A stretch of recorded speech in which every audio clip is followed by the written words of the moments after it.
ప్రధాని మోదీకి వేరువేరుగా లేఖలు రాశారు కాంగ్రెస్ అగ్రనేతలు మల్లికార్జున ఖర్గే, రాహుల్ గాంధీ. దేశంలో ప్రస్తుతం నెలకొన్న పరిణామాలపై చర్చించేందుకు వెంటనే పార్లమెంటు ప్రత్యేక సమావేశాన్ని ఏర్పాటు చేయాలని లేఖ ద్వారా కోరారు. ఇక పహల్గాం ఉగ్రదాడి, ఆపరేషన్ సింధూర్, కాల్పుల విరమణపై చర్చించాలని ప్రధాని మోదీకి రాసిన లేఖలో పేర్కొన్నారు వారు. ఇదే అంశానికి సంబంధించిన పూర్తి అప్డేట్స్ మా కరెస్పాండెంట్ గోపి అందిస్తారు. గోపి, మరి పెహల్గాం ఉగ్రదాడి తర్వాత కాంగ్రెస్ పార్టీ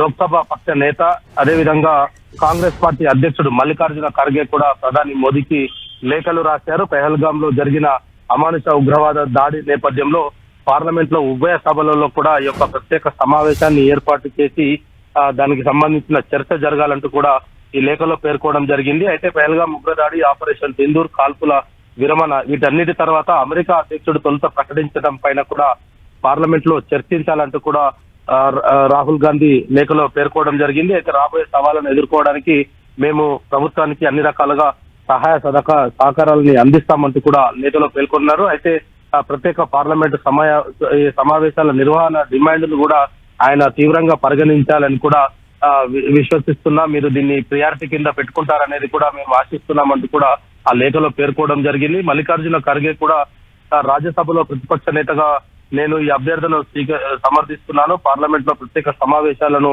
నిర్వహించాలి, ఇప్పటికే అన్ని ప్రతిపక్ష పార్టీల ఏకగ్రీవ అభ్యర్థనను లోక్సభ పక్ష నేత మీకు లేఖ కూడా రాశారంటూ కూడా చెప్పడం జరిగింది. ఏప్రిల్ 28న పెహల్గాం ఉగ్రదాడి జరిగిన వెంటనే దానికి సంబంధించి కూడా ఒక ప్రత్యేక సమావేశాలు ఏర్పాటు చేయాలంటూ కూడా లేఖ రాసిన సంగతి కూడా ఈ సందర్భంగా మరోసారి మల్లికార్జున ఖర్గే అయితే గుర్తు చేయడం జరిగింది.